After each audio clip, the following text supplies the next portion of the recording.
So hello Lilian and Eden, how are you? I'm good. Nice to be here, Lilou, with you. I'm great. How are you? Very, very good. So let me just recap a little bit what you're about for the people that don't know. You're actually an internationally recognized metaphysician and a medium, a psychic, and a spiritual counselor, aren't you? Yeah, I am.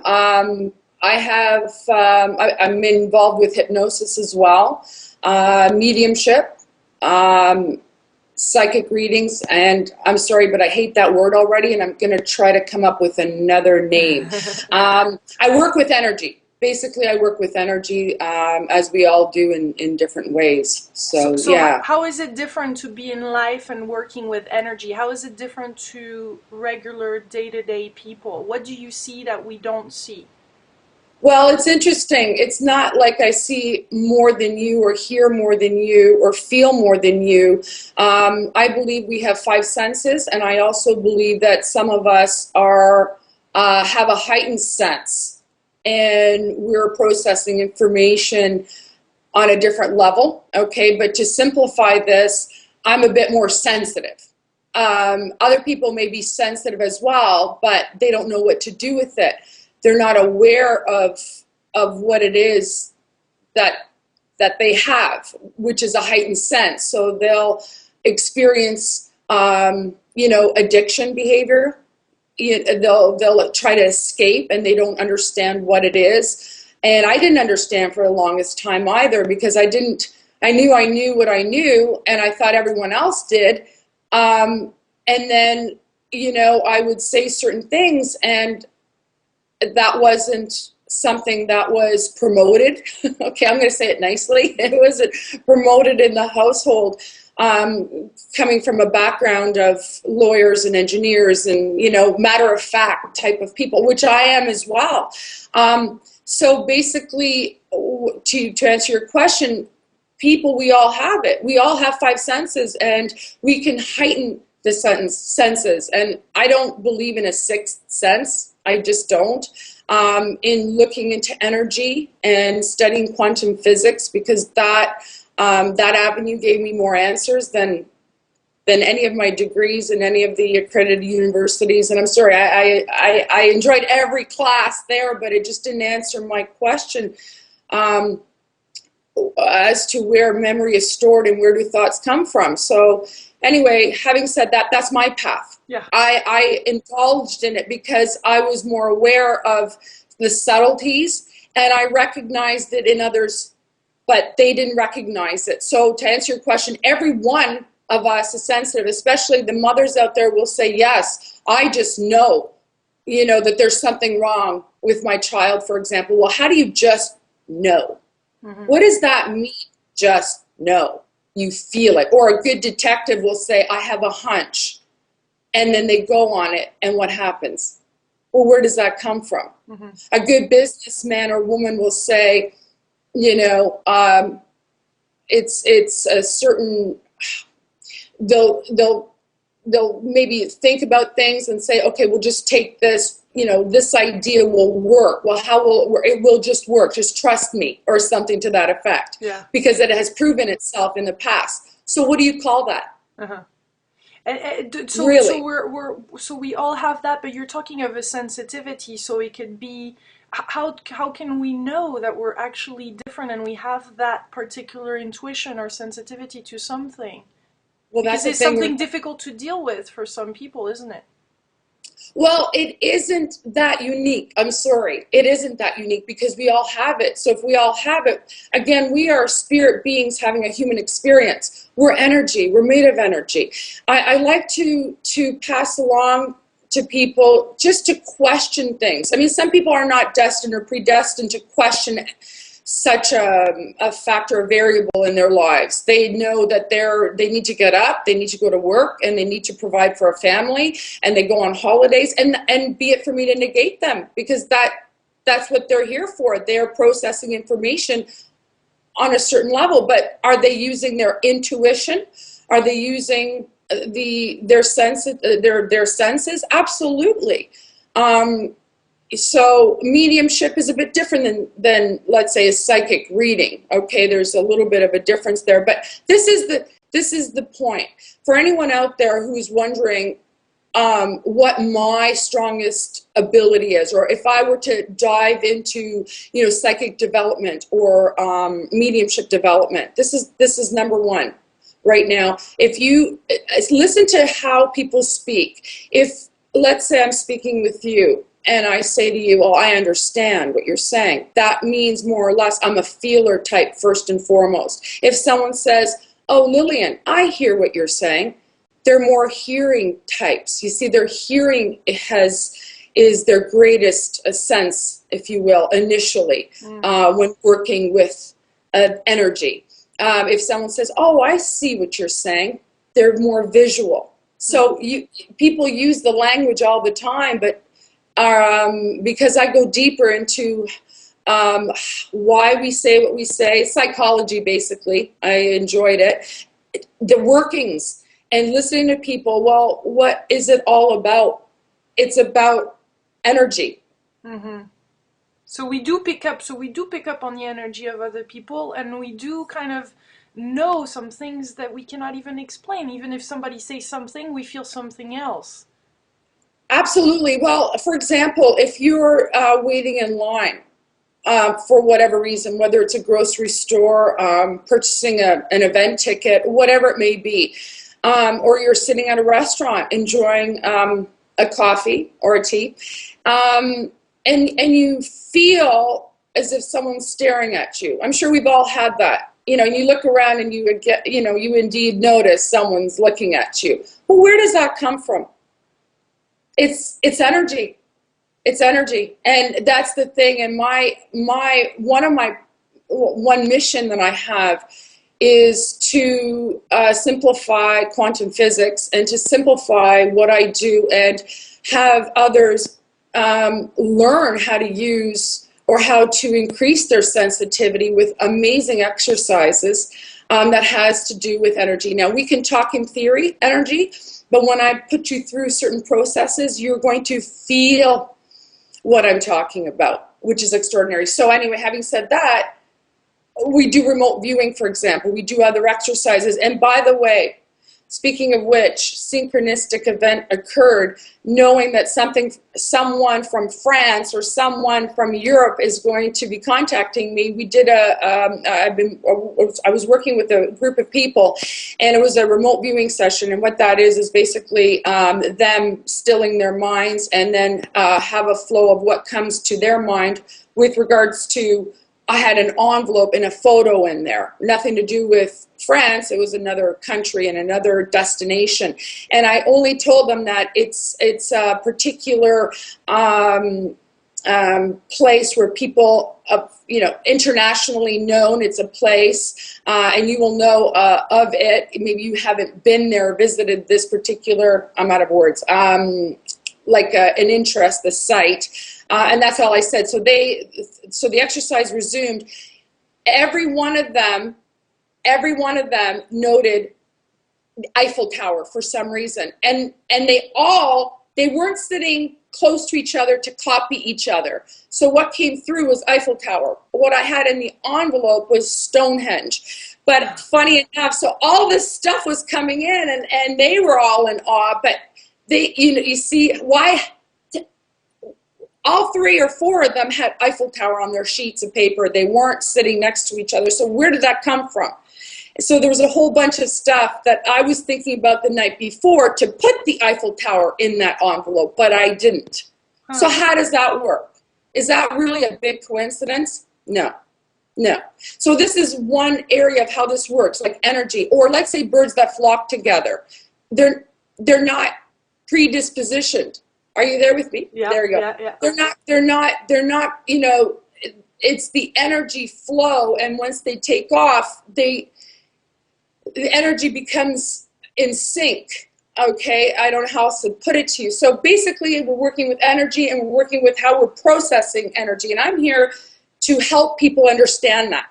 So then they won't feel like, oh, you're more special than me. How do you know? I'm here to say, I'd like to show you. So what are you know, some simple exercises or something that we can test here with everyone? okay, well, absolutely. You know how we talk about our soul, for example, or some people say our spirit body. That's one of the most basic exercises that I like to go over with people, because it'll allow them to experience what it is that we're discussing in terms of words, which is so limiting, obviously. You can try to wrap and process the information and take it in the way you understand it. But okay, so having said that, I could explain this to you. Maybe your viewers can try this on their own. Basically, if anyone out there meditates, again, you don't have to contort your body in some odd shape and hold your breath for half an hour. Basically, it's slowing down your thoughts and breathe and relax yourself from head to toe. This is really, really important because, like anything, when you're reading psychically or you want to pick up additional information for yourself in any day, a given day, or you have a problem, what it is you just quiet your mind. It will never stop, but you have to. The best way to do it is to relax yourself from head to toe. Okay, so whatever and however you do it. Some people listen to rain CDs. Some people will listen to guided meditations. So what you do is you just relax yourself entirely. And then what I do with people is I have them envision a white light coming down. Okay, it doesn't have to be, but it's a healing. It's a very spiritual color, and it's part of the visualization as well. A technique that they need to practice on. But anyway, so having said that, you could do the white light or you don't have to do the white light. So let's say you're fully relaxed right now, and I ask, and you can ask yourself, which area of your body requires healing? Okay, which area of the body should I go to and heal? Okay, because we work with chakras, so we bring in color and so on. So anyway, your ego mind, your consciousness is relaxed now. So now what happens is your ego is still intact because you're relaxed and you're coherent. And let's say you choose a certain area of your body. Mm-hmm. Well, what happens with this particular, if you're doing it right and you're not in your head and you're relaxed and you ask, let me go to a certain part of my body, you will go to a certain part of your body, but your energy body, your spirit body, sometimes shows you a different location. For example, when I first did this exercise, I said to myself, and I was in England, I went to Arthur Findlay College. It's a school for mediums, mediumship. And is it the same one where John Holland went to? Yes, absolutely. Cool. Yeah, and we were meant to, we were doing this exercise, and I didn't know where this was going. So, and sometimes I don't like to share this the way I'm sharing it because it'll sort of spoil it for people because of the anticipation of what I'm saying. But let's say people go along with it and just relax and do exactly what I'm saying. It'll work. Mm-hmm. So anyway, when I was told to go to a certain part, I went to my stomach. And because I thought, I know I'm sensitive and I know, the chakra area and maybe, do some healing there. And all of a sudden my throat, it started to hurt. Not hurt where I'm, needing medical attention, but it was very, very odd. It was a strain. And I thought, well, that's strange. So I again focused on my stomach because I said, this is where it is. And absolutely not. It was here. And I just thought, oh my God, what is going on? So I was listening to the instructor, to the tutor.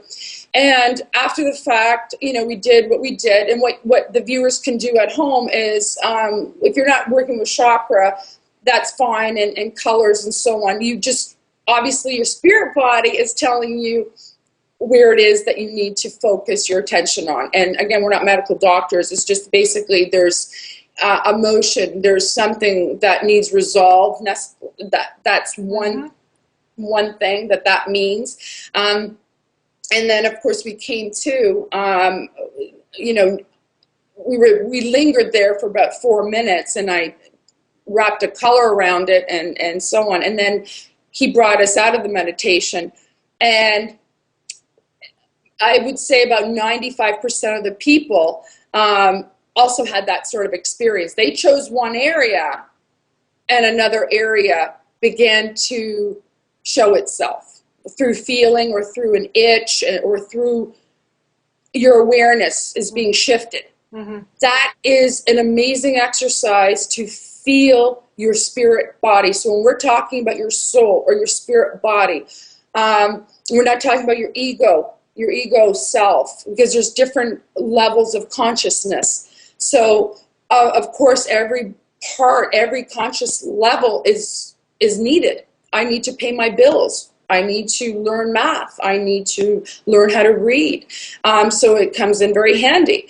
But it's overpowering, and it has become the only tool recognized in society. So that's another issue.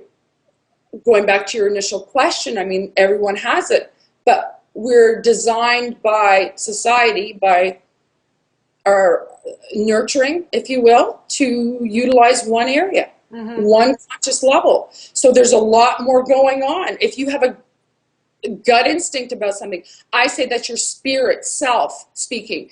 And for those that are learning through psychic development programs or mediumship, they will understand. They understand that we are also of spirit. So you are speaking in mediumship, let's say, to the other side, energy that has passed on. Okay, energy. Your loved ones, let's say, their energy, and energy doesn't die. So what it is your, and then there's different bodies within ours, like the ethereal body, the auric field, and so on. But your spirit body is connecting. It's not your ego left brain connecting. So anyway, I can go on for another. You love it. You're so passionate. No, that's great. So, but how can we, isn't there a way to protect ourselves, though, if we're sensitive to energies around us? And since the energy is coming down and people are feeling more and more things, is there some techniques to bubble ourselves or to clear our aura in the evening or in the morning? Is there some tricks that you have?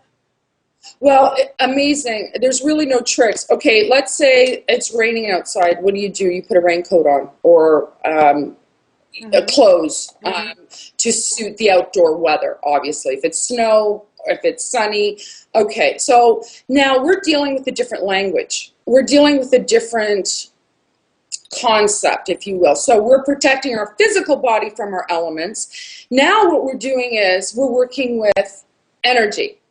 And what I've done with people is I'll say to them initially, I know this sounds out there, woo-woo, foo-foo, but it's real.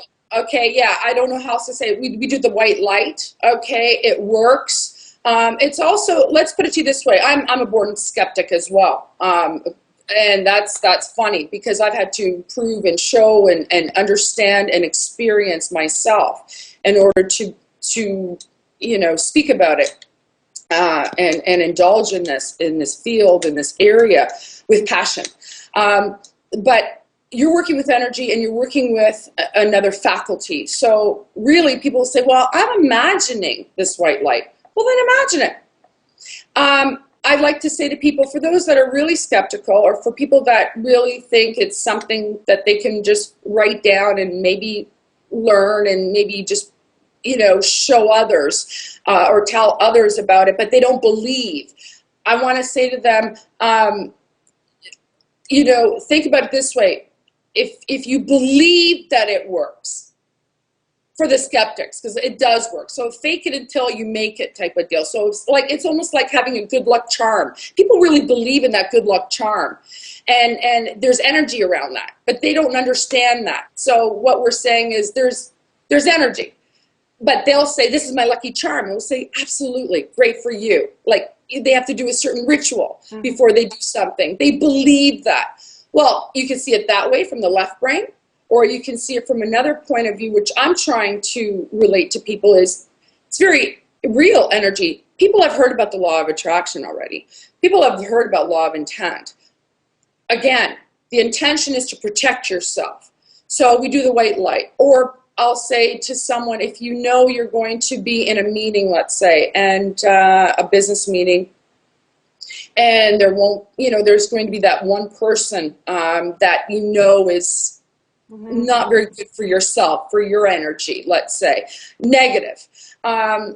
And you're going to be speaking with that person afterwards. Or a party, let's say, you go to a party and you meet different people, and one person in particular, and you don't have good feelings about them. Oh, yeah. So what I do is, especially those that are very outright negative, is I put a mirror, a mirror that I see the back of the mirror, and it's so fast because I visualize it. And they're looking at themselves in the mirror without knowing that they're looking at themselves in the mirror. And it's amazing what happens. They don't stay around too long. So I've just put it into practice. I've said to myself, well, that's a good idea. I'm going to try that. That sounds really cool. And then I did. I actually practiced these things. I'm like, wow. So now, of course, my brain works like really diving more deeper into it. Like, how did that work? The energy of this, and I drive myself nuts analyzing all the time, but it does work. So the one with the mirror effect outward. Nice. The white light. So you're protecting yourself. Just envision the white light around you. Oh, another one is too. Let's say you have a family member or a friend, or family members are good because everybody has someone that, yeah, okay, so need I say more, right? So, what I like to do is I just like to white light them, in my mind's eye. I like to, or even green. Green's a very healing color, so just green. I mean, their personality is their personality. The energy that they came into this lifetime with is such. It's just vibrating differently than mine, and that's all it is. Again, I'm talking about energy here, okay? So it's not like, but that helps. It's like a shield, and you don't want to promote anger or negativity or be on guard with that person, because you're bringing more of that which you don't want to you because you're thinking about it. Law of attraction again. Okay, so really there's so many angles you can take with this, but looking at the person and white light them. Cool. So you're focusing on the positive. Wonderful. Well, there's so many questions I have, but we're running out of time. But so I feel like we'll have to do this again. Yes. Is there like, for instance, right now, could you tune in and see something, or how does this work? Well, basically right now I'm using my left brain with you, right? I'm speaking with you. I'm rationalizing. I'm in my thinking head. So what has to happen is, before I prepare for readings with clients, is I defocus, I meditate, okay? And that's quieting the mind. And I quiet every cell, every muscle. And it depends. If it's a psychic reading, it works differently than a mediumistic reading. Okay, psychic reading is I'm tuning in, I'm a radio, I'm tuning into your energy. Okay, so I quiet myself, and then I trust, big word for people out there, trust what I'm receiving. Okay, so I set it up with my higher self, and let's say I'm reading for you, Lilou. I would say, okay, and with part of my meditation work is I would say your name, that I'm working with you, and if there's spirit guides around you that wish to come in and communicate with me. So I'm just opening the channel. Okay, all in my mind. It's all in my mind's eye, not in my head, not in my thinking head. That's a processing center. It's another level that I go to. And so then that's how it starts. And then I just go with my impressions. It's feel, I see, I hear. Cool. And for mediumship, though, it's different. I'm not working it. I get information. So for people out there that are wondering, what's the difference between psychic readings and mediumistic readings? Well, mediumistic readings, after a lot of psychic readings, a lot of my energy goes out. My aura's out. I'm just gathering information from the others, if you will. With mediumship and with speaking with your loved ones who've crossed over, they're coming in and giving it to me. it's like a movie appears, or I see images, or I'll hear things. But I'm rejuvenated actually after the fact, because I'm not sensing, I'm not going out there. Does that make sense? Mm-hmm. Yeah. Yeah, I hope so. No, it's very interesting. It's very interesting. I had a couple of psychic or mediums that I've interviewed, and sometimes some of them were able to tune in directly. So it's interesting that, yeah, you need to take the time, and it makes sense. It makes sense. I Yeah. wish we could test it right now, and you could. I hope next time we could do a whole bunch Yeah. of stuff. Let's do it. Yeah, Yeah. because I think it's important to show also what it is like, because a lot of us are scared, or or wondering what it is, and this helps to demystify, I think, once you see how it really happens during a session. So, Absolutely. yeah. And you know what? I also want to say to people who have been with me, who have taken psychic development with me, or anyone who's interested in maybe empowering themselves, because like I really want to leave with this note. I'm no different than you. And we can all say, oh, we've all done something in the past, let's say, or let's say everyone who's listening. You've done something, and afterwards you go, oh, geez, I knew I shouldn't have done that, and I knew I shouldn't have done that. The hindsight thing, Yeah. whatever it is that you did or proceeded to do. That trust in yourself is a big one. I don't care if you're not going to be doing psychic development, if you've never had an interest to pursue it, you're just living your life, listening to interviews such as this one, that's fine, gathering some information, maybe becoming a bit more enlightened, wherever you are in your journey and wherever you're supposed to go in this lifetime.